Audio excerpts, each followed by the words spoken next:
বাংলাদেশ এমন একটা দেশ, এদেশে খুনিদেরকে রাষ্ট্রীয়ভাবে আশ্রয় প্রশ্রয় দেওয়া হয়, চাঁদাবাজদেরকে লালন করা হয়, খুনিদের জামিনের ব্যবস্থা করা হয়। এই যে বাংলাদেশের বীর সন্তান হাদি, উসমান হাদি, যার যে ব্যক্তি তার মাথার মধ্যে গুলি চালিয়েছে, কয়েক মাস আগে বাংলাদেশে সে অস্ত্র মামলায় গ্রেফতার হয়েছিল। অস্ত্র সহ একজন ব্যক্তি গ্রেফতার হওয়ার 3 মাসের মাথায় সে কি করে জামিন পায় আপনারা বলেন? এটা বাংলাদেশ। অস্ত্র সহ গ্রেফতার হওয়ার পরে 3 মাসের মধ্যে সেই লোক জামিন পেল কি করে? কোন আদালত তাকে জামিন দিয়েছে? কোন অ্যাডভোকেট তার জামিন করিয়েছে? উসমান হাদির এই মামলা তদন্ত করতে গিয়ে এই তথ্যগুলো বের হয়ে এসেছে। আমি চিৎকার করে বলতে ইচ্ছা করে যে খুনিদের পক্ষে যেই দেশে উকিল দাঁড়ায়, চাঁদাবাজদের পক্ষে যেই দেশে উকিল দাঁড়ায়, অস্ত্রবাজদের পক্ষে যেই দেশে উকিল দাঁড়ায়, সেই দেশে কিয়ামত পর্যন্ত ইনসাফ প্রতিষ্ঠা করা সম্ভব হবে না। এটা কেমন দেশ? ধর্ষকের পক্ষে উকিল থাকে? ধর্ষকের পক্ষে তো উকিল থাকার কথা নয়, চোরের পক্ষে তো উকিল থাকার কথা নয়, ডাকাতের পক্ষে, খুনির পক্ষে তো কোনো উকিল দাঁড়াবার কথা নয়।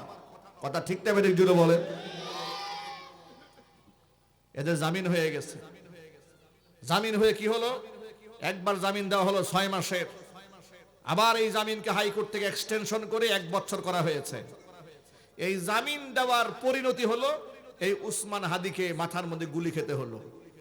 যারা সন্ত্রাসদেরকে জামিন দেন, এই যে উসমান হাদিকে যে আজকে গুলি করলো, যে সন্ত্রাসী র্যাবের হাতে গ্রেফতার হওয়ার পরে সে জামিন পেল, মাত্র 3 মাসের মধ্যে জামিন পেয়ে গেল।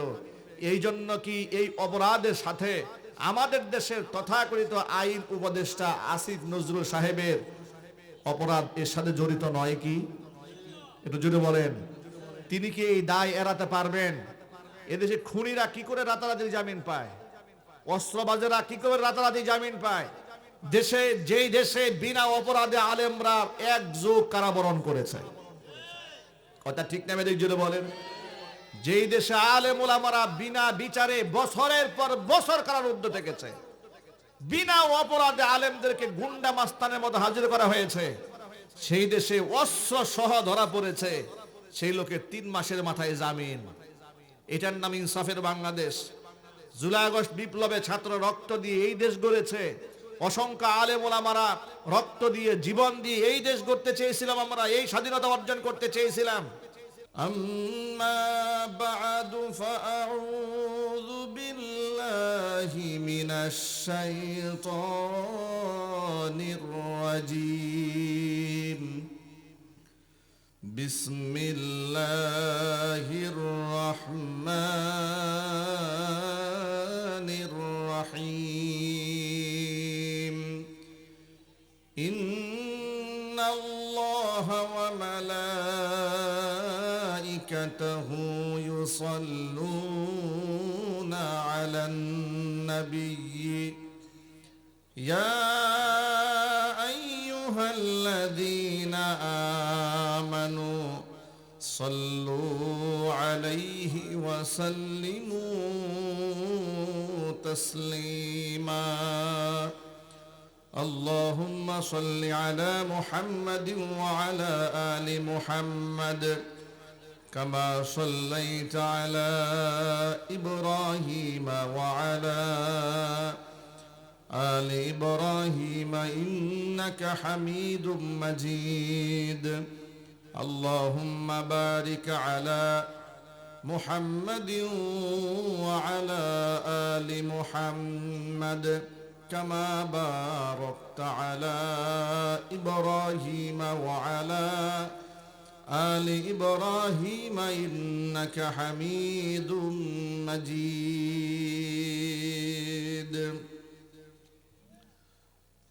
ঐতিহ্যবাহী কুমিল্লা জেলার অন্তর্গত হোমনা উপজেলার হোমনা টিএনটি অফিস সংলগ্ন ইকরা ইন্টারন্যাশনাল হিফজ মাদ্রাসার হাফেজ ছাত্রদের পাগড়ি প্রদান উপলক্ষে আয়োজিত তৃতীয় বার্ষিকী ইসলামী মহাসম্মেলনের শেষ অধিবেশনের সম্মানিত সভাপতি সাহেব জনাব হাজী মোহাম্মদ বাচ্চু মিয়া সরকার, সভাপতি হোমনা শাহী জামে মসজিদ, মোহতারম সভাপতির নেক হায়াত আল্লাহ তাআলা দারাজ করুন। আজকের মাহফিলের সম্মানিত প্রধান অতিথি জনাব মোহাম্মদ মোজাম্মেল হক, ভিপি মুকুল, সাধারণ সম্পাদক হোমনা উপজেলা বিএনপি। মোহতারম প্রধান অতিথির নেক হায়াত আল্লাহ তাআলা দারাজ করুন। আজকের মাহফিলের সম্মানিত প্রধান বক্তা, আন্তর্জাতিক খ্যাতি সম্পন্ন মুফাসসির কোরআন আলহাজ হযরত মাওলানা মীর মোহাম্মদ হাবিবুর রহমান যুক্তিবাদী দামাত বারাকাতুহুম মুদ্দাজিল্লুহুল আলিয়া, ঢাকা। এছাড়াও আমন্ত্রিত বিশেষ অতিথিবৃন্দ, হাজরাত উলামায়ে কেরাম, মুরব্বিয়ান ইজম, অত্র এলাকা এবং পার্শ্ববর্তী এলাকার বিভিন্ন প্রান্ত থেকে ছুটে আসা দিনদরদি, ইমানদার, পরহেজগার, মুত্তাকি মুসলিম ভাইয়েরা, পর্দার অন্তরালে অবস্থানরত আমাদের সকলের শ্রদ্ধাভাজন পর্দানিশীন মা এবং বোনেরা, মহান আল্লাহ রাব্বুল আলামিনের দরবারে আলিশানে লাখ কোটি শুকরিয়া আদায় করছি যে মহান আল্লাহ তাআলা আমাদেরকে আজকে বাংলাদেশের একটি সংকটাপূর্ণ মুহূর্তে কোরআনের মাহফিলে এসে কোরআন সুন্নাহ থেকে আলোচনা করার, আলোচনা শোনার সুবর্ণ সুযোগ দান করেছেন। এই জন্য আপনারা খুশি না বেজার? কম না বেশি? উচ্ছ্বসিত কণ্ঠে, খুশি মনে, মন প্রাণ উজাড় করে আল্লাহ রাব্বুল আলামিনের শেখানো ভাষায় শুকরিয়া জ্ঞাপন করছি। জবান ছেড়ে দিয়ে সকলে একযোগে বলছি আলহামদুলিল্লাহ। রব্বানা লাকাল হামদ হামদান কাসীরা তাইয়িবান মুবারাকান ফীহি ইয়া রাব্বি লাকাল হামদু কামা ইয়ানবাগি লিজালালি ওয়াজহিকা ওয়া আযীমি সুলতানিকা। মহান আল্লাহ তাআলা আজকের ইসলামী মহাসম্মেলনকে কবুল করুন। ইকরা ইন্টারন্যাশনাল হিফজ মাদ্রাসাকে মহান আল্লাহ তাআলা কিয়ামত পর্যন্ত কবুল করুন। মাদ্রাসার সকল হাজাত আল্লাহ তাআলা তার গায়বে খাজানা থেকে মিটিয়ে দিন। অক্লান্ত পরিশ্রম করে এই জান্নাতের বাগান যারা সাজিয়েছেন, দূরদরাজ থেকে শোনার জন্য যারা এসেছেন, আজকের মাহফিলের ওসিলা করে মহান আল্লাহ তাআলা সকলকে মাফ করে দিন। অপারেটর ভাই, প্যান্ডেলের ভিতরে একটা আওয়াজ দাও, স্টেজ মনিটরে একটা আওয়াজ দাও। কাল কিয়ামতের কঠিন ময়দানে আজকের এই আয়োজন মহান আল্লাহ তাআলা আমাদের সকলের নাজাতের জরিয়া হিসেবে কবুল করুন।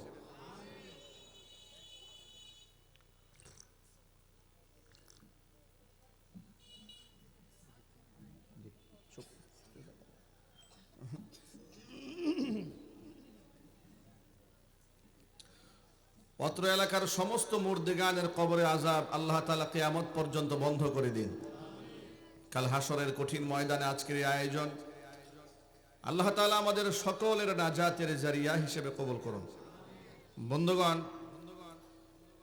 আজকে মাদ্রাসার ছাত্রদেরকে মাথায় পাগড়ি প্রদান করানো হবে। যারা 30 পারা কোরআন ইতোমধ্যে মুখস্থ করেছেন। কোরআন মহান আল্লাহ পাকের মহান কালাম। মহান আল্লাহ পাক যেমন মহান, তার কালামও মহান। আল্লাহর কালাম আল্লাহ পাকের সিফাত। আল্লাহ পাক যেমন অসীম, আল্লাহর কোনো সীমা নাই, আল্লাহ পাকের সিফাতের কোনো সীমা নাই।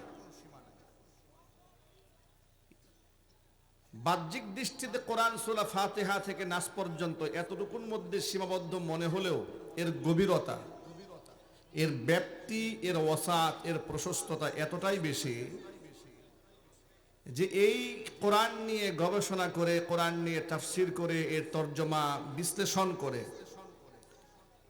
যদি পৃথিবীর সমস্ত কালিগুলোকে, কোরআনের ভাষায় পৃথিবীর সমস্ত পানি যদি কালি হয়, গাছ যদি কলম হয়, গাছ নামক কলম দিয়ে পানি নামক কালি দিয়ে লেখা যদি শুরু হয়, সমস্ত গাছপালা শেষ হয়ে যাবে, কালিগুলো সব শেষ হয়ে যাবে, আল্লাহ পাকের কালামের ব্যাখ্যা লেখা শেষ হবে না।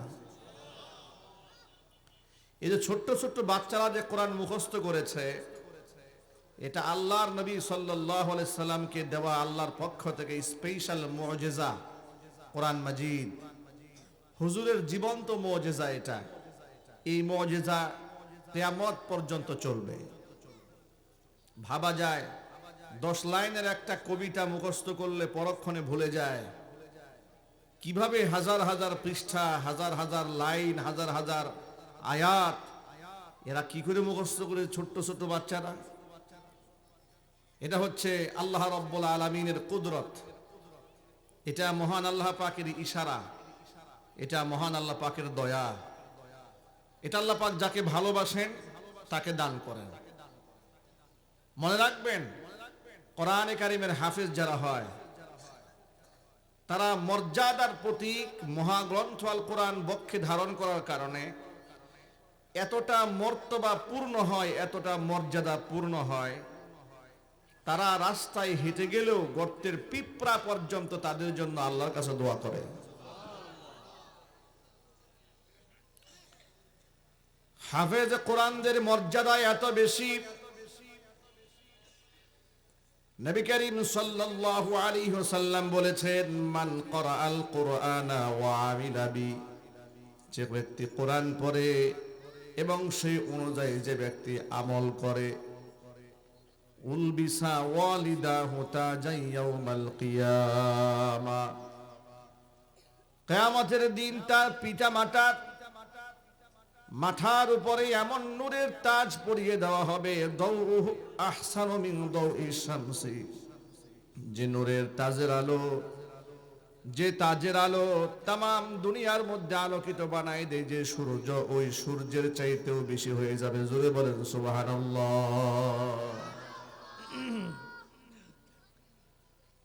কিয়ামতের ময়দানে হাফেজ কোরআনের পিতা মাতার গায়ে শুধু মাথায় নূরের মুকুট আল্লাহ দিবেন না, গায়ের মধ্যে সম্মানের একটা পোশাক পরিয়ে দেবেন। হাদিসের ভাষায় হুজুর বলেন, ওয়া ইউকসা হুল্লাতাইন, এত দামি গাউন, এত দামের পোশাক বাবা মার গায়ে উঠিয়ে দেওয়া হবে। বাবা মা অবাক হয়ে আল্লাহর কাছে জানতে চাইবেন, বিমা কাসাইতানা, সেই পোশাক দুনিয়ার সাধারণ কোনো পোশাক নয়। নবীজি বলেছেন, লা তাকুমু লাহুমাদ দুনিয়া, তামাম পৃথিবী বিক্রি করে দিলেও এক জোড়া পোশাকের দাম হবে না। কত দামি পোশাক চিন্তা করেন তো ভাই, পৃথিবী বিক্রি করলে এক জোড়া পোশাকের দাম হবে না। সুবহানাল্লাহ বলবেন না? আচ্ছা, এমন দামের পোশাক কি আমরা কখনো কল্পনা করতে পারি, ভাবতে পারি কখন আমরা? এটাতেই তো জান্নাত বলে। জান্নাত হচ্ছে মা লা আইনুন রাআত, এমন কোন চোখ নাই যে চোখ এমন সৌন্দর্যতা কোনদিন অবলোকন করেছে। ওয়ালা উযুনুন সামিআত, এমন কোন কান নাই যে কান এমন সৌন্দর্যতার কথা কোনদিন শুনেছে। ওয়ালা খাতারা আলা কলবি বাশার, এমন কোন অন্তঃকরণ নাই যে হৃদয়ে এত সুন্দরের কথা কোনোদিন কল্পনাও করতে পেরেছে। এটার নাম জান্নাত। এটার নাম কি যদি বলুন তো ভাই? জান্নাত। ওই জান্নাত যেন আল্লাহ পাক আমাদেরকে দান করেন। জোরে বলুন আমিন। আল্লাহ তাআলা হাফেজ কোরআনের বাবা মার গায়ে ওয়া ইউকসা হুল্লাতাইনি লা তাকুমু লাহুমাদ দুনিয়া, আল্লাহ নবী বলেন এমন দামের পোশাক আল্লাহ পরাবেন তাদের গায়ে, পৃথিবী বিক্রি করে দিলেও পোশাকের সমতুল্য দাম নির্ণয় করা সম্ভব হবে না। এবার তারা বিস্ময় হয়ে, বিস্মিত হয়ে, অবাক হয়ে আল্লাহর কাছে জানতে চাইবেন বিমা কাসাইতানা, রব্বুল আলামিন এত দামের পোশাক কেন পরালে, এমন কি আমল আমরা করেছিলাম দুনিয়াতে। ফায়ুকালু লাহুমা, আল্লাহর পক্ষ থেকে তাদেরকে বলা হবে বিআখদি ওয়ালাদিকুমাল কুরআন, তোমাদের সন্তানরা না কোরআন পড়েছিল? তারা বলবেন হ্যাঁ। আল্লাহর পক্ষ থেকে বলা হবে তোমাদের সন্তানরা কোরআন পড়ার বদৌলতে, কোরআন বক্ষে ধারণ করার বদৌলতে, কোরআন অনুযায়ী আমল করার বদৌলতে বিনিময়ে আজকে তোমাদের এই সম্মাননা প্রদান করা হলো। ভাইরা, যে ছেলেগুলো হাফেজ কোরআন হয় এরা শুধু পরকালেই সম্মানিত হবে না, এরা দুনিয়াতেও সম্মানিত হয়। ছোট্ট ছোট্ট বাচ্চা, 8 বছর 10 বছরের ছেলে, 12 বছরের ছেলে, 13 বছরের ছেলে, এদেরকে মানুষ হাফেজ কোরআন হয়ে যাওয়ার পর সাধারণ নাম ধরে খুব কম ডাকাডাকি করে, লোকেরা তাদেরকে হাফেজ সাহেব বলে ডাক দেয়। ঠিক না ভাই? ঠিক। আমি 11 বছর বয়সে হাফেজ হয়েছি, আলহামদুলিল্লাহ। আমি আমার জীবনের নাম ধরে ডাক খুব কম সময় শুনেছি। সারা জীবনে যে আমাকে নাম ধরে ডেকেছে এলাকার লোকেরা কিংবা আমাদের প্রতিবেশী, এটা খুব কম হয়েছে। বেশিরভাগ সময় লোকেরা হাফেজ সাহেব বলে ডাকতেন। আবার ছোট্টবেলা থেকে এই তারাবির নামাজ পড়াতাম রমজান মাসে, তো রমজানে তারাবির নামাজ পড়াতাম, ইমাম হয়ে গেলাম। কখনো কেউ বলতেন ইমাম সাহেব, কেউ কেউ আবার বলতেন হাফেজ সাহেব। সারা জীবন এই শিশুকাল থেকে সাহেব হওয়া শুরু হয়ে গেছে একমাত্র আল্লাহর কোরআনের বদৌলতে। ঠিকটা ব্যাঠিক যদি বলেন, আল্লাহ পাকের কালাম এটা সম্মান এবং মর্যাদার প্রতীক। এর সাথে যার সম্পর্ক থাকে আল্লাহ তাকে বেইজ্জত করে না, আল্লাহ পাক তার ইজ্জত বাড়িয়ে দেন। সন্তানদেরকে মাদ্রাসায় দেন, আলেম বানান, হাফেজ কোরআন বানান। এই যে বর্তমান সমাজের বাস্তব চিত্রটা একটু তাকায় দেখুন। কিশোর গ্যাং তৈরি হচ্ছে, ছোট্ট ছোট্ট ছেলেরা প্রকাশ্য দিবালোকে মাদক সেবন করছে, ধূমপান করছে, রিলস ভিডিও বানাচ্ছে, অস্ত্র হাতে তুলে দিচ্ছে। অল্প বয়সের বাচ্চারা ক্লাস 6-এ পড়ে, 8-এ পড়ে, 9-এ পড়ে।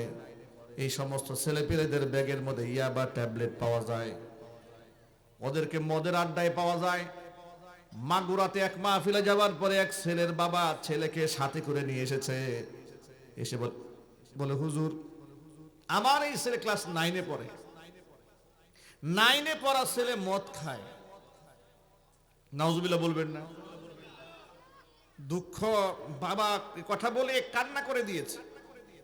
বাবা বলে হুজুর আমি এলাকার মধ্যে একজন সম্ভ্রান্ত মানুষ, আমার ছেলে ক্লাস 9-এ পড়ারত অবস্থায় মদ্যপান করে, মদ খায়, এর থেকে তো আমার মরে যাওয়া ভালো।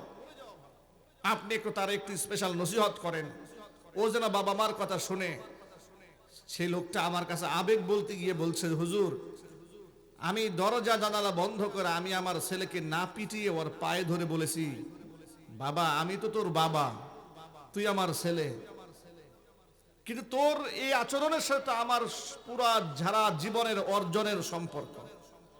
তুই যদি মাদক সেবী হস, মদ্যপান করিস, আমার বংশের বদনাম হয়, আমার বদনাম হয়, তোর দুনিয়া শেষ, তোর আখিরাত শেষ, তুই এই পথে চলবি না। আমি আমার ছেলের পায়ে পর্যন্ত ধরেছি, হুজুর সামান দিতে পারি নাই, আপনার কাছে নিয়ে এসেছি, একটু নসিহত করেন।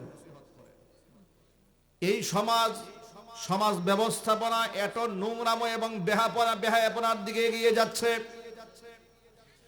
যে বয়সে এই সমাজের ছেলেরা ধর্ষণ করে, খুন করে, মাদক সেবন করে, আল্লাহর কসম করে বলে সন্তানদের মাদ্রাসায় দিয়ে দেখুন, ওই একই বয়সের ছেলেরা রাত 3টা বাজে তাহাজ্জুদের নামাজে দাঁড়াইয়া রবের সামনে চোখের পানি ফেলে।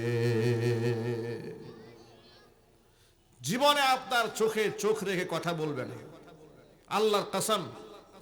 আপনার ছেলের কলিজার মধ্যে কোরআন ঢুকিয়ে দেন, আপনার চোখে চোখ রেখে কোনোদিন কথা বলবে না, আপনাকে আঘাত করবে না, গালমন্দ করবে না, আপনার সাথে বিয়াদবি করবে না। এই যে শীতকাল শুরু হয়েছে, স্কুল কলেজের ছেলে মেয়েরা তো আমাদেরই সন্তান, কিন্তু পরিবেশগত দিক থেকে তাদেরকে আমরা দিনদার বানাতে পারি নাই। এটা আমাদের রাষ্ট্রের বড় ব্যর্থতা। এটা মুসলমানদের দেশ হতে পারে, সংখ্যাগরিষ্ঠ মুসলমানদের দেশে নাস্তিকতার চর্চা এত বেশি, বেগম রোকিয়ার মতো একটা নাস্তিককে এ জাতির সর্বোচ্চ ব্যক্তি সর্বোচ্চ সম্মান দেয়, এর চাইতে লজ্জা শরম আর কি হতে পারে? ঠিক কিনা বলেন? এই যে ডিসেম্বর মাস শুরু হয়েছে, দেখেন মুসলমানদের দেশের একটা চিত্র আপনাদের সামনে তুলে ধরি। সংস্কৃতির নামে এই ডিসেম্বর মাস শুরু হলো। বিগত 54টা বছর এই দেশে যা করা হয়েছে, এই বছরও তা করা হচ্ছে। সেটা কি? যে রাজাকার আল বদর দেশের শত্রু, স্বাধীনতার বিপক্ষ শত্রু। সুতরাং এই রাজাকারদের প্রতি ঘৃণা এবং বিদ্বেষ আছে। স্বাধীনতার যুদ্ধের নিয়ে পক্ষ বিপক্ষের অনেক বক্তব্য আছে, সেটা আমরা বলবো না। আমরা বলবো আমরা স্বাধীনতার পক্ষেই বক্তব্য, বিনা প্রশ্নে বললাম আমরা স্বাধীনতার পক্ষে। ঠিক কিনা বলেন? একটি স্বাধীন ভূখণ্ড আল্লাহ পাক আমাদেরকে দিয়েছেন, আলহামদুলিল্লাহ। স্বাধীন একটা ভূখণ্ড পেয়েছি, কিন্তু স্বাধীনতা পাই নাই। কথা বলে না কেন? আমরা বাংলাদেশ পেয়েছি, আলাদা একটা মানচিত্র পেয়েছি 56,000 বর্গ মাইলের, কিন্তু স্বাধীনতা পেয়েছি না? স্বাধীনতা পাই নাই। আমাদের দেশের তরুণ মেধাবী উসমান হাদি, দেশপ্রেমিক ইমানদার তরুণ যুবকদের আইডল এবং আইকন, প্রচন্ড সাহসী। আমি তাকে কি উপাধিতে বিভূষিত করব, আমি ভাষা খুঁজে পাই না। এমন একজন ছেলেকে প্রকাশ্য দিবালোকে মাথায় গুলি করার পরে আমাদের পার্শ্ববর্তী দেশের লোকেরা তারা এটা নিজেদের মিশন, নিজেদের ভীষণ হিসেবে আনন্দ উদযাপন করে। একটি স্বাধীন দেশ, লজ্জা, আমাদের শরম, এটা আমাদের লজ্জা যে আমাদের পার্শ্ববর্তী দেশের ওরা আনন্দ উদযাপন করে। এই যে গুলি করেছে, এটা নাকি ওদের এজেন্ট, এটা ওদের নাকি এজেন্ট, এ কথা দাবি করে ওরা আনন্দ উৎসব করছে যে ভারত বিদ্বেষী একটার মাথার মধ্যে আমরা পিস্তল ঠেকায় গুলি করতে সক্ষম হয়েছে, এটা আমাদের মিশন। এইভাবে নাকি তারা অনেককে টার্গেট করেছে, একে একে ওরা ফেলে দেবে। এই জন্য আমি বলেছি যে 54 বছর হয়েছে দেশ স্বাধীন হয়েছে, কিন্তু স্বাধীনতার স্বাদ আজও আমরা পাই নাই। একমাত্র আমাদের পার্শ্ববর্তী দেশ ভারত তথাকথিত বন্ধু নামক শত্রু রাষ্ট্রের কারণে। কথা ঠিক না বেঠিক জুড়ে বলেন? আমি আমার ভাষায় বলি, ভারতের সাধারণ জনগণের সাথে আমাদের কোনো দুশ্মনী নাই, কিন্তু ভারতের যে শাসক গোষ্ঠী, তাদের যে সাম্রাজ্যবাদী চিন্তা চেতনা, স্বৈরাচারী চিন্তা চেতনা, তাদের যে নিজেদেরকে প্রভু মনে করার চিন্তা চেতনা আমাদের উপর চাপিয়ে দিতে চায়, আমাদেরকে দাসত্বের শৃঙ্খলা আবদ্ধ করতে চায়, তাদের প্রতি আমাদের প্রচন্ড ঘৃণা এবং ক্ষোভ রয়েছে। ঠিক না বেঠিক জোরে বলেন? এই জন্য বলি, ভারতের মতো বন্ধু যে রাষ্ট্রের পাশে থাকে, ওই রাষ্ট্রের জন্য আর শত্রুর কোনো দরকার নাই। এরকম বন্ধু যারা আছে তার কি দরকার নাই? শত্রুর কোনো দরকার নাই। যাই হোক, মূল কথায় ফিরে আসি। স্বাধীনতার 54 বছরে স্বাধীন রাষ্ট্র পেয়েছি, কিন্তু আসল স্বাধীনতা পাই নাই। কোথায় স্বাধীনতা পেলাম? যখনই ভালো কোনো কথা বলতে চাই, তখনই আমরা টার্গেটে পড়ে যাই। আমাদের কথার স্বাধীনতা নাই, বাচন ভঙ্গির স্বাধীনতা নাই, রাজনৈতিক চিন্তা চেতনার স্বাধীনতা নাই। এমনকি মুসলমানদের দেশে স্বাধীনভাবে ধর্ম প্রচারেরও স্বাধীনতা এই বিগত বছরগুলোতে ছিল না। কথা বলতে হবে, ঠিক কিনা? মুসলমানদের দেশে মাহফিল করতে গিয়ে থানা থেকে পারমিশন আনতে হয়েছে। ওসির কাছে যাও, এসপির কাছে যাও, ডিসির কাছে যাও, চেয়ারম্যান সাহেবের কাছে যাও, মেম্বার সাহেবের কাছে যাও। দেখা গেল চেয়ারম্যান সাহেব গাঁজাখোর, ঠিক না বেটি?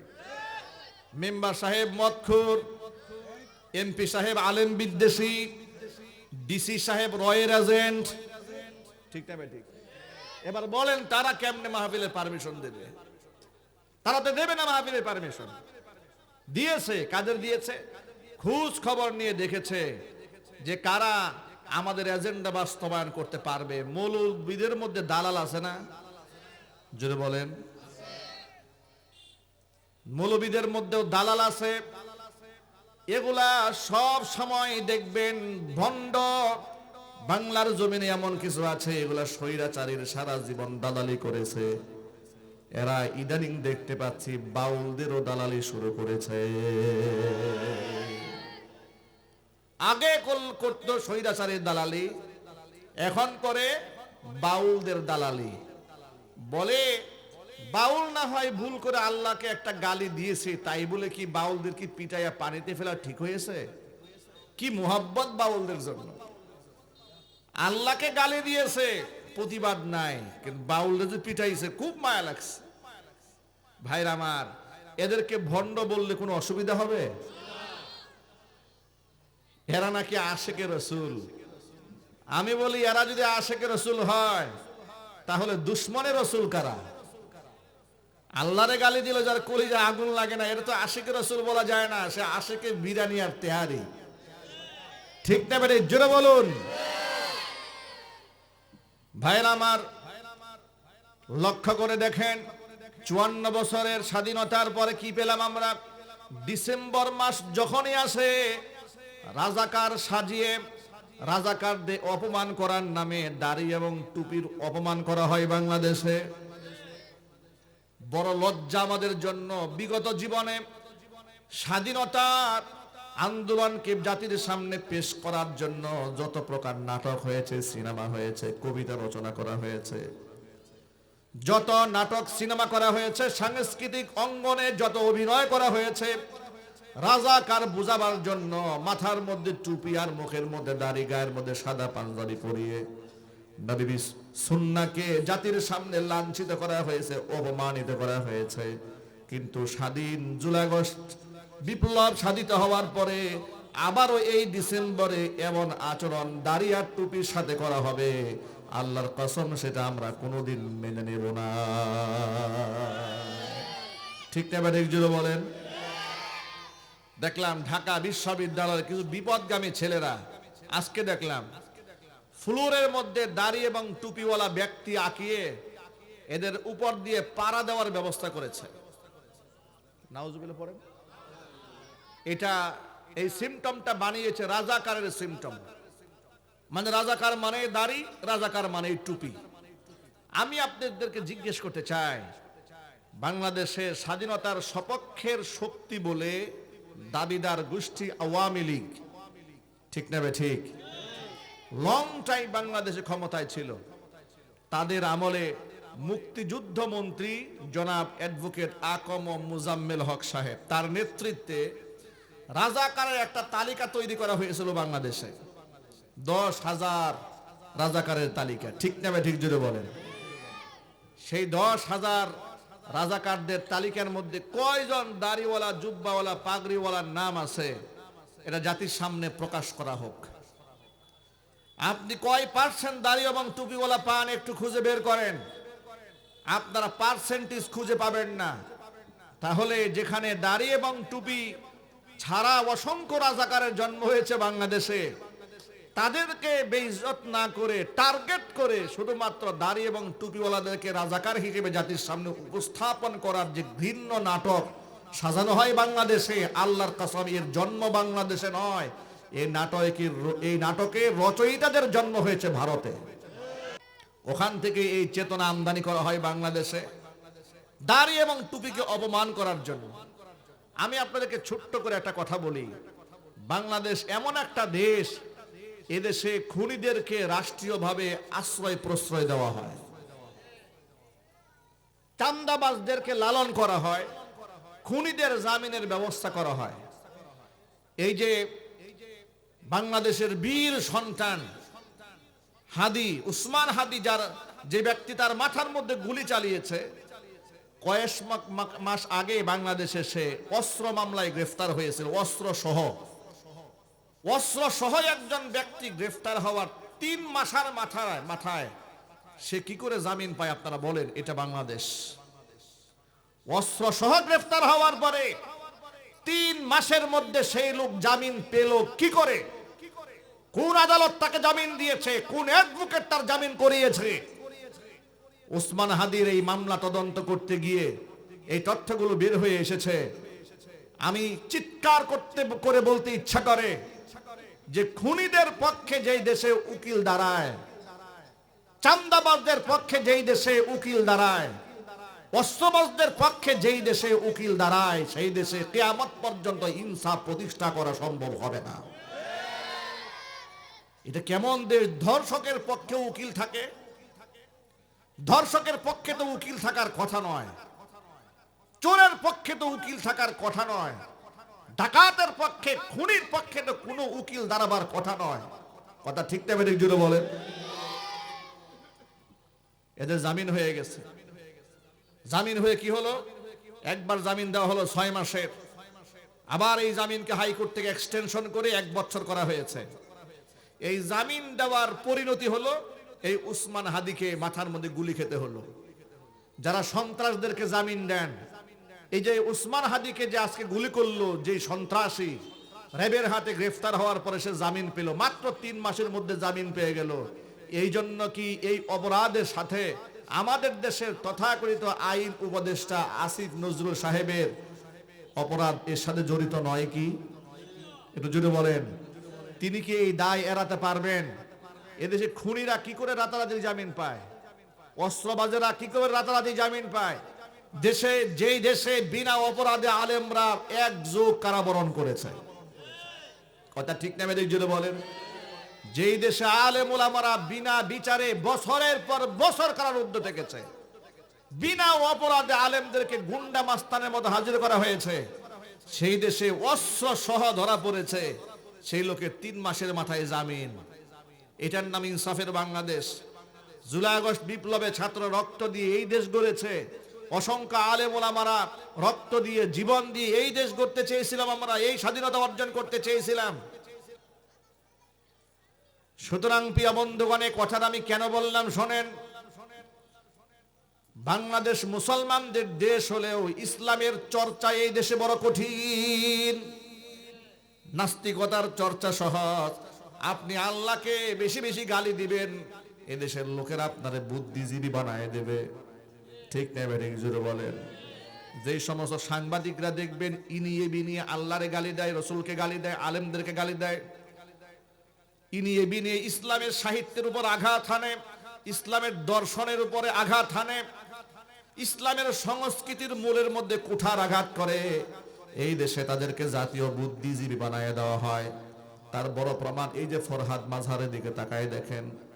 তিনি কি বাংলাদেশের বর্তমানে বুদ্ধিজীবীদের মুখপাত্র, বাউলদের মুখপাত্র ফরহাদ মাঝহার আজান নামক কবিতা লিখেছে। সেই কবিতার মধ্যে আল্লাহকে সম্বোধন করে বলেছে, ও আল্লাহ, তুমি কি বুবা না বধির? কানে শুনতে পাও না? তোমাকে দৈনিক মুয়াজ্জিন 5 বার মাইক দিয়ে আজান দিতে হয়। নাউজুবিল্লাহ জোরে পড়েন, আরো জোরে বলেন নাউজুবিল্লাহ। এগুলো যারা বলে তারা হয়ে গেছে বুদ্ধিজীবী। যে বাউল আল্লাহরে গালি দিয়েছে আবুল সরকার, তার পক্ষে অবলম্বন করে সে বলেছে আবুল সরকারকে গ্রেফতার করা মানে আমারই গ্রেফতার করা। আল্লাহকে যে গালি দিল এটা একেবারে নগণ্য বিষয়, গৌণ বিষয়, তুচ্ছ বিষয়, কিন্তু আবুল সরকারকে গ্রেফতার করা হয়েছে, এটা অন্যায় হয়ে গেছে। এই ধরনের বড় বড় অপরাধের সাথে যারা জড়িত তারা হয়ে গেছে বুদ্ধিজীবী। এই জন্য আমি আপনাদেরকে বলেছি, এদেশ মুসলমানদের দেশ হলেও ইসলাম চর্চাটা এদেশে বড়ই কঠিন। ইসলাম চর্চা করতে যাবে, আপনাকে গালি খেতে হবে মৌলবাদী, আপনাকে গালি খেতে হবে কট্টরপন্থী, আপনাকে গালি খেতে হবে আপনি পাকিস্তানের দূষর। এই গালিগুলো আপনাকে খেতে হবে যদি আপনি চরমভাবে ইসলামকে মানতে চান। কিন্তু আমরা এদের এই সমস্ত চক্রান্তের শেকড়কে মূলোৎপাটন করে আমরা স্বাধীন বাংলাদেশে এক নতুন চিত্র দাঁড় করাতে চাই। সেই নতুন চিত্র হচ্ছে, এই দেশে বুদ্ধিজীবীগিরি করতে হলে আগে তওবা করে মুসলমান হতে হবে। ঠিক না বেঠিক জোরে বলেন? আমাদের আগামীর প্রজন্মকে আমরা শাহজালাল ইয়ামানী রহমাতুল্লাহি আলাইহির মতো বীর সিপাহ সালার বানাতে চাই, খান জাহান আলী বানাতে চাই, হাজী শরীয়তুল্লাহ বানাতে চাই, তিতুমীর রহমাতুল্লাহি আলাইহি বানাতে চাই। আমরা শাহরিয়ার কবিরের মতো নাস্তিক বানাতে চাই না। এই জন্য সন্তানের সিনার মধ্যে কোরআন ঢোকাতে হবে। যে উসমান হাদির যে ইমাম দীপ্ত কণ্ঠ, এটা কেন এসেছে? কারণ তার বেজ হচ্ছে মাদ্রাসা। বরিশালের বিখ্যাত মাদ্রাসা এনএস কামিল মাদ্রাসা, সেই মাদ্রাসা থেকে ইন্টার পর্যন্ত আলিম পর্যন্ত ছেলেটা সেখানে পড়েছে, এরপর ঢাকা ইউনিভার্সিটিতে পড়াশোনা করেছে। তাহলে চিন্তা করেন, যার বেজ তাওহীদের উপরে, উসমান হাদির বাবা একজন বরেণ্য বড় আলেম, আলেমের ঘরের সন্তান, তার মধ্যে তো ইমানি জজবা থাকবেই, দেশপ্রেম তো থাকবেই, তাকওয়া তো থাকবেই। ঠিক না বেঠিক জোরে বলেন? আমি আমার সমস্ত গার্জিয়ানদেরকে বলতে চাই, সন্তানদের মধ্যে, সন্তানদের কলিজার মধ্যে কোরআনের মোহাব্বত ঢুকিয়ে দেন, আলেম ওলামার মোহাব্বত ঢুকান, সন্তানদেরকে আলেম বানাবার স্বপ্ন দেখুন। সন্তান ড্রাগস সেবী হবে না, ইয়াবা সেবী হবে না, গাঁজাখোর হবে না, মদখোর হবে না, মুশরিক হবে না, নাস্তিক হবে না, বেঈমান হবে না, আপনার চোখে চোখ রেখে কথা বলবে না। আপনার সন্তান বিনয়ী হবে, মুআদ্দাব হবে, দুনিয়া আপনার সন্তানের মাধ্যমে আলোকিত হয়ে যাবে। আল্লাহ পাক আপনার আখিরাতটাকেও সুন্দরভাবে সাজিয়ে দিবেন। কোরআন কেমন মর্যাদার প্রতীক শোনায় আপনাদেরকে। নবী করিম সাল্লাল্লাহু আলাইহি ওয়াসাল্লামের বিখ্যাত সাহাবী কাতিবে ওহী, নবীজি সাল্লাল্লাহু আলাইহি ওয়াসাল্লামের সাহাবী হযরতে কাব ইবনে মালিক রাদিয়াল্লাহু তাআলা আনহু, উবাই ইবনে কাব রাদিয়াল্লাহু তাআলা আনহু, তিনি কোরআন লিখে লিখে সংরক্ষণ করতেন এবং কোরআনকে মুখস্থ করতেন। আল্লাহ নবীর ইন্তেকালের পরে হুজুরের জায়নামাজে দাঁড়িয়ে খতমে তারাবির নামাজের ইমামতি করেছেন যিনি, তার নাম উবাই ইবনে কাব রাদিয়াল্লাহু তাআলা আনহু। আল্লাহ নবী একদিন উবাইকে ডাক দিয়ে বলেন, ওয়া উবাই, আমারনি আন আকরা আলাইকা লাম ইয়াকুনিল্লাযীনা কাফারু মিন আহলিল কিতাব। ও উবাই শোনো, মহান আল্লাহ তাআলা আমাকে হুকুম করেছেন আমি যেন তোমাকে সূরা বাইয়িনাটা তেলাওয়াত করে শোনাই। উবাই ইবনে কাব তো আনন্দে আত্মহারা হয়ে গেলেন। তিনি বলেন, ইয়া রাসূলুল্লাহ, আওয়া সাম্মানি ইয়া রাসূলুল্লাহ, হে আল্লাহর রাসূল, আপনি যে বললেন আল্লাহ তাআলা আমাকে কোরআন শোনাতে বলেছে, তো আল্লাহ তাআলা কি আমার নাম ধরে বলেছেন নাকি? সুবহানাল্লাহ পড়েন। তিনি বললেন, আওয়া সাম্মানি ইয়া রাসূলুল্লাহ, হে আল্লাহর রাসূল, আল্লাহ কি আমার নামটা উচ্চারণ করেছেন? রাসূল বললেন, নাম, আল্লাহ তার পবিত্র জবানে তোমার নাম উচ্চারণ করেছেন। আরো যখন আল্লাহু আকবার। উবাই ইবনে কাব আনন্দে অশ্রুসিক্ত হলেন, সীমাহীন শুকরিয়া আদায় করলেন রবের দরবারে, আমার মানব জীবন ধন্য হয়েছে। আমার আল্লাহ, আমার সৃষ্টিকর্তা, আমার প্রভু, আমার লালনকারী, আমার পালনকারী, তার জবানে আমার নামটা উচ্চারণ করেছেন। জোরে বলেন সুবহানাল্লাহ। এই সম্মানটা একমাত্র আল্লাহর কোরআনের কারণে এসেছে। উহুদের ময়দানে ৭০ জন সাহাবী শহীদ হয়ে গিয়েছিলেন। আল্লাহর হাবিব সাল্লাল্লাহু আলাইহি ওয়াসাল্লাম নিজেও রক্তাক্ত হয়েছিলেন, আহত হয়েছিলেন। হুজুরের দান মোবারক শহীদ হয়ে গিয়েছিল। মাথা কেটে হাড় ভেঙে লোহার শিরস্ত্রাণ মাথার মধ্যে ঢুকে গিয়েছিল। হুজুর সেন্সলেস হয়ে গিয়েছিলেন। জিহাদ যখন শেষ হয়ে গেল, এই ৭০ জন সাহাবীকে কবরে মাদফুন করা হবে, শহীদদেরকে কবরে শোয়ানো হবে। ৭০ জন সাহাবীকে কবরে শোয়ানোর জন্য ৩৫টা কবর খনন করা হয়েছে। এক একটা কবরের মধ্যে ২ জন করে শহীদকে শোয়ানো হবে। এবার ২ জন করে যখন শোয়াতে যাচ্ছেন, একজনকে সামনে, একজন পেছনে শোবেন। সামনে কাকে রাখবেন, মাথার কাছে কাকে রাখবেন, পায়ের কাছে স্থান দেবেন কাকে, প্রত্যেকটা কবরে ২ জন করে শোয়ানো হবে। আল্লাহর হাবিব উপস্থিত সাহাবীদের মধ্যে জিজ্ঞেস করছিলেন, ও সাহাবীরা তোমরা বলো, এই যে ২ জনকে কবরের মধ্যে শোয়ানো হচ্ছে, ২ জনের মধ্যে কোরআন তেলাওয়াত বেশি ভালো জানতো কে? সাহাবায়ে কেরাম যার ব্যাপারে বলতেন যে ইনার তুলনায় ইনি তুলনামূলকভাবে বেশি ভালো জানতেন, যার ব্যাপারে কোরআন তেলাওয়াত বেশি ভালো জানার স্বীকৃতি বেশি দেওয়া হচ্ছিল, আল্লাহর নবী রাহমাতুল লিল আলামিন তাকে কবরে শোয়ানোর সময় সামনের সারিতে শোয়াই দিয়েছিল। জোরে বলেন সুবহানাল্লাহ। শহীদদের তো কোনো হিসাব নাই, বিনা হিসেবে শহীদরা আল্লাহর জান্নাতে যাবে। কোনো সন্দেহ আছে নাকি আপনাদের? বিনা হিসেবে যেই শহীদরা আল্লাহর জান্নাতি হবে, সেই শহীদদের মধ্যে আল্লাহর নবী কবরে শোয়ানোর ক্ষেত্রে ক্লাসিফিকেশন করেছেন। একমাত্র কোরআন দিয়ে, কোরআন তেলাওয়াত বেশি ভালো জানা ছিল যার, নবীজি তাকে সামনে শুয়েছেন। তুলনামূলক যিনি কম জেনেছেন তাকে পায়ের কাছে শুতে দিয়েছেন। আল্লাহ নবী কোরআনে কারিমের তালি যারা ছিলেন, তেলাওয়াতকারী যারা ছিলেন, কারি যারা ছিলেন, তাদেরকে এভাবেই মূল্যায়ন করেছেন। জোরে জোরে বলেন সুবহানাল্লাহ। কিয়ামতের দিন এই কোরআনওয়ালাদের বিরাট সম্মান হবে। দুনিয়াতে তো সম্মান আল্লাহ দিয়েছেন, রসুল দিয়েছেন, কিয়ামতের ময়দানে তাদের বিশাল সম্মান হবে। কেমন সম্মান? ইউকালু লিসাহিবিল কুরআন, কোরআনের ধারককে বলা হবে ইকরা ওয়ারতাকি, পড়ো এবং উপরের দিকে উঠতে থাকো। ওয়ারাত্তিল কামা কুনতা তুরাত্তিলু ফিদ দুনিয়া, তার তিলের সাথে ধীরে ধীরে থেমে থেমে যেভাবে দুনিয়াতে কোরআন তেলাওয়াত করতে তুমি সেইভাবে তেলাওয়াত করো। একটা করে আয়াত পর আর এক তলা উপরে চলে যাও, একটা করে আয়াত পর আর এক তলা উপরে চলে যাও। ফাইন্না মানজিলাতাকা ইনদা আখিরি আয়াতিন তাকরাউহা, তেলাওয়াত যেখানে শেষ হয়ে যাবে সেখানেই তোমার বাসস্থান হবে। হুজুর বলেছেন যে এক এক তলার দূরত্ব হচ্ছে জমিন থেকে আসমান সমতুল্য। আরো যদি বলেন সুবহানাল্লাহ। মর্যাদা দুনিয়াতেও আছে, আখিরাতেও আছে। আবার দুনিয়াবি ফ্যাসিলিটিসটা কি, যেটা নগদ আপনি পাবেন, আপনার সন্তান বেয়াদব হবে না, আপনার সন্তান আপনার সাথে নাফরমানি করবে না, সন্ত্রাস হবে না, গুন্ডা হবে না, মাদকসেবী হবে না, ইয়াবাখোর হবে না, মুআদ্দাব হবে। আপনার ছেলেকে দেখে কেউ বলবে না যেমন বাবা খারাপ তেমন সন্তানটা খারাপ, এ কথা বলবে না। বরং গর্বের সাথে লোকেরা বলতে থাকবে, আপনি যদি খারাপও হয়ে থাকেন, জমুকে লোকটা সুবিধার না হলেও মাশাআল্লাহ ছেলেটা হয়েছে মাশাআল্লাহ, ঠিক না ঠিক জোরে বলেন। লোকেরা বলবে ছেলেটা হয়েছে মাশাআল্লাহ।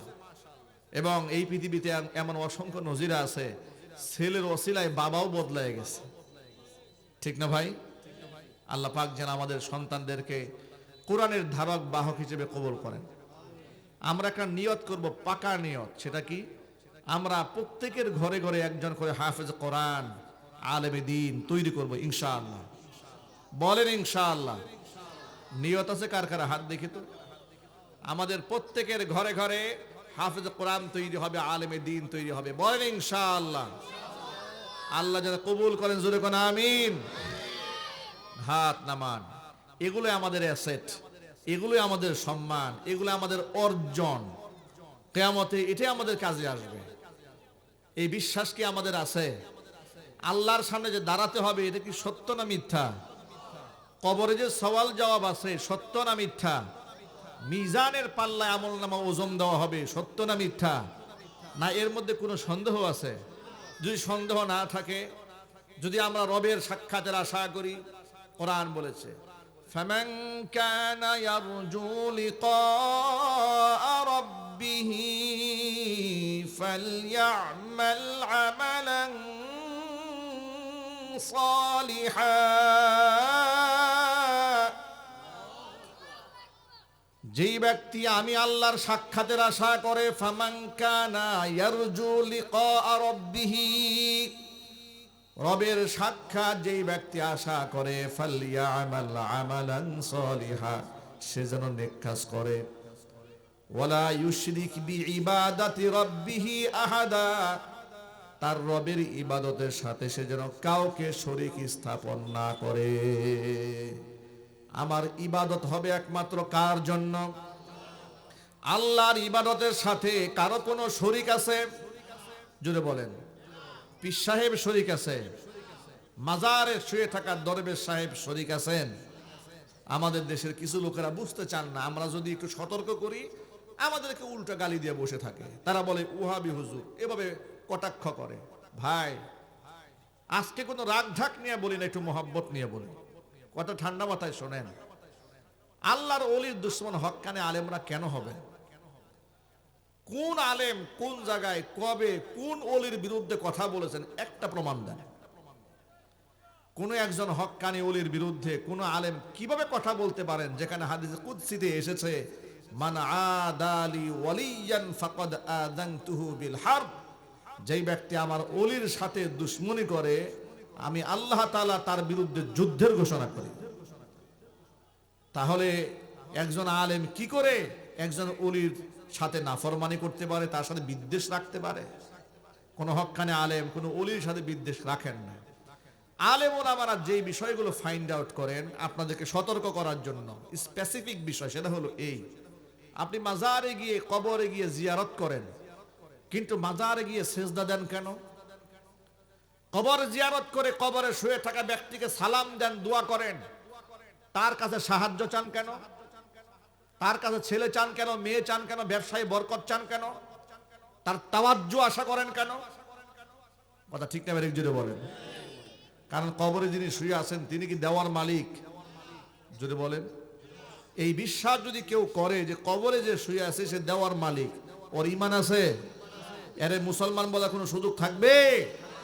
আলেমরা এই পয়েন্টটা আপনাদেরকে সতর্ক করেন। আপনারা বুঝতে চান না যে না হুজুর ওলির বিরুদ্ধে বলেছে। না, হুজুর ওলির বিরুদ্ধে বলেন নাই। কবরে শুয়ে থাকা আল্লাহর ওলির বিরুদ্ধে হুজুর কথা বলেন নাই। হুজুর কথা বলেছেন ওলির মাজারকে কেন্দ্র করে যে আপনারা ভণ্ডামি করেন, এই ভণ্ডামির বিরুদ্ধে তিনি আওয়াজ তুলেছেন। পৃথিবীর কোনো ওলি বলে যান নাই আমি মরার পরে লাল শালু বিছাইয়া টাকা ইনকাম করব, কেউ বলেন নাই। কোনো ওলি বলেন নাই যে আমার কবরটাকে তোমরা গাঁজা খুরদের আড্ডাখানা বানায়, কোনো ওলি বলে যান নাই। কোনো ওলি বলেন নাই যে আমার কবর চতুর্পাশে তোমরা কাবাগরের মতো তোয়াফ করবে, নারী পুরুষ একাকার হয়ে লম্প ঝম্প করবে আর গান বাজনা করবে। পৃথিবীর কোনো ওলি এগুলা বলেন নাই। ঠিক না একজন বলেন? যদি জিন্দা অবস্থায় কোনো তথাকথিত ওলি এই কথা বলেই থাকেন, তিনি ওলি নন, তিনি শয়তান। ঠিক না একজন বলুন। এই কথাগুলো খুব ঠান্ডা মাথায় মনে রাখবেন। মনে রাখবেন আমার ইবাদত, আমার আমল, এটা তো এই অল্প সময়ের ব্যবধানে এক সময় শেষ হয়ে যাবে। আমি তো যাব কবরে, বিরাট এক জিন্দেগি আমার সামনে আছে। আমি কেন কোরআন সুন্নাহর বাহিরে চলবো? আল্লাহর নবী রাহমাতুল লিল আলামিন বলেছেন তাফাররাকাত বানু ইসরাঈল আলা সিনতাইনি ওয়া সাবঈনা মিল্লাহ। বনী ইসরাঈল সম্প্রদায়ের লোকেরা ৭২ দলে বিভক্ত হয়েছিল। ওয়াসাতাফতারিকু উম্মতি আলা ৭৩ মিল্লাহ। আর আমি নবীর উম্মতেরা ৭৩টা দলে ভাগ হয়ে যাবে। কুল্লুহুম ফিন্নার, সবগুলি দল জাহান্নামে যাবে। ইল্লা মিল্লাতান ওয়াহিদা, কেবলমাত্র একটা দল জান্নাতে যাবে। তারা কারা? জিজ্ঞেস করা হলো মা হিয়া ইয়া রাসূলুল্লাহ, জান্নাতি দলটি কারা? হুজুর বলেন মা আনা আলাইহি ওয়া আসহাবি, যে মতের উপরে, যে আদর্শের উপরে আমি নবী আছি, আমার সাহাবীরা আছে, ওই আদর্শিক কাতারটাই জান্নাতীদের কাতার। জোরে বলেন সুবহানাল্লাহ। এবার আপনারা বলেন নবীজি সাল্লাল্লাহু আলাইহি ওয়াসাল্লাম নিজের পায়ে সেজদা গ্রহণ করেছেন? জোরে বলতে হবে। সাহাবায়ে কেরাম গ্রহণ করেছেন, তো সাহাবীরা কি রাসূলকে সম্মান করে নাই? কি বলেন? একটু একটু করেছেন। পুরা কলিজাটাই হুজুরের কদমে সঁপে দিয়েছেন। আল্লাহু আকবার বলেন। সেই সাহাবীদের সেজদা হুজুর নিলেন না। আর আপনার কোথাকার কোন বেনামাজি, কোথাকার কোন বেসরা ফকির, নামাজ নাই, রোজা নাই, হজ নাই, যাকাত নাই, তাকওয়া নাই, ক্ষুধাবীতি নাই, পরহেজগারিতা নাই, সালার বস্তা একটা পড়ে আছে, গলার মধ্যে লোহার মালা, জাহান্নামের শিকল দুনিয়াতেই পরে বসে আছে, পবিত্রতার কোনো বালাই নাই, গায়ের কাছে গেলে পাঠার চাইতো নিকৃষ্ট দুর্গন্ধ। এরা আপনারা আল্লাহর ওলি বানায় বসে আছেন। মানুষ এত জাহিল হয় কি করে? মানুষ এত মূর্খ হয় কি করে? ঠিক না বেরিয়ে জুড়ে বলেন। আল্লাহ পাক এই ভণ্ডামি থেকে আমাদের সমাজ ব্যবস্থাপনাকে হেফাজত করুক। ইনশাল্লাহ এই অন্ধকার কেটে যাবে। এই যে মাদ্রাসাগুলো তৈরি হচ্ছে না, এই মাদ্রাসার নূর, এর হেদায়েত, এর আলো যখন চতুর্দিকে ছড়ায় যাবে, তখন শিরিক, বেদাত, কুসংস্কার, খুরাফাত সব বন্ধ হয়ে যাবে। মহান আল্লাহ রাব্বুল আলামিন যেন যে কথাগুলো আপনাদের সামনে সংক্ষিপ্ত পরিসরে পেশ করেছি, সবার আগে আমাকে, এরপর আমার ভাইদেরকে, আমার মা বোনদেরকে সকলকে আমল করার তৌফিক দান করুন।